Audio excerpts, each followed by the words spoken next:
major combat operations in Iran. Our objective is to defend the American people by eliminating imminent threats from the Iranian regime, a vicious group of very hard, terrible people. I'm not even able to say these things because the airstrikes are happening and it's getting really worse. आज 28 फरवरी 2026 को middle east में हालत काफी खराब हो गए हैं। Israel, USA और ईरान के बीच में मिलिट्री टेंशन इतनी बढ़ गई हैं कि अब डायरेक्ट अटैक्स की खबरें सामने आ रही है। ये कोई छोटा मोटा स्ट्राइक नहीं है, ये एक फुल स्केल मिलिट्री ऑपरेशन है जिसमें सैकड़ों फाइटर जेट्स और मिसाइल्स का इस्तेमाल हो रहा है। इस पे ही यूएस के प्रेसिडेंट डोनाल्ड ट्रंप ने कंफर्म किया है कि ये ऑपरेशन एपिक फ्यूरी है। वहीं देखा जाए तो इजराइल ने भी इसे ऑपरेशन रोइंग लायन का नाम दे दिया है।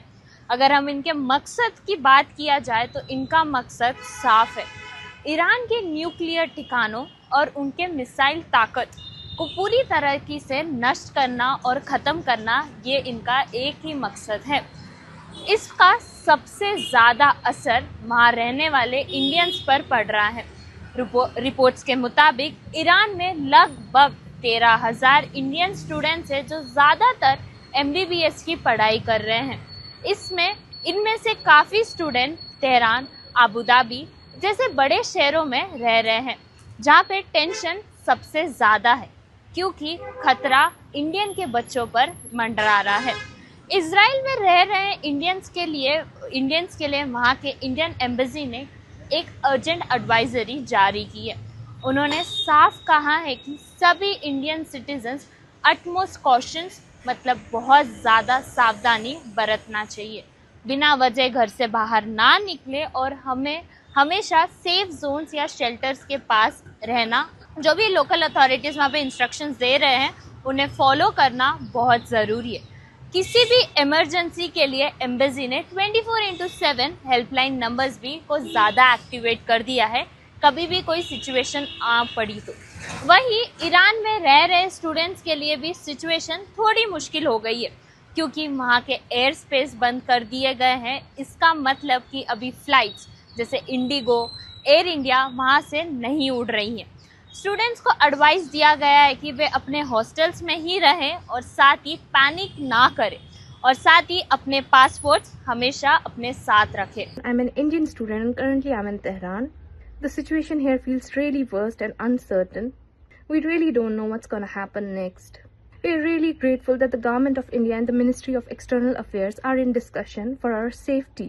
But in the times like these, speed matters a lot. I'm not even able to say these things because the airstrikes are happening and it's getting really worse for us. We just request for the quicker and clear evacuation as soon as possible.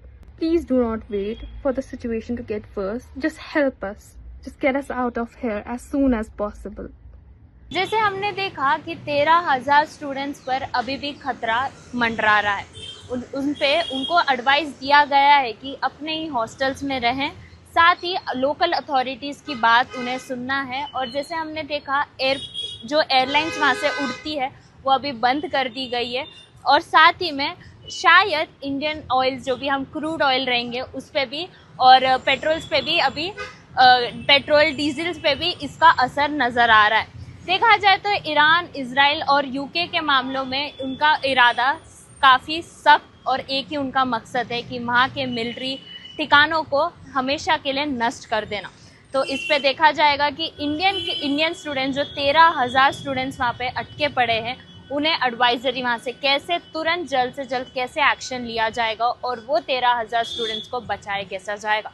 देखा जाए तो Indian air space जो वहाँ से उड़ते हैं वो अभी के लिए वहाँ के लिए रोक दिए गए हैं। मैं हरजीत कौर, कैमरा पर्सन अजय के साथ, पुणे टाइम्स मिरर।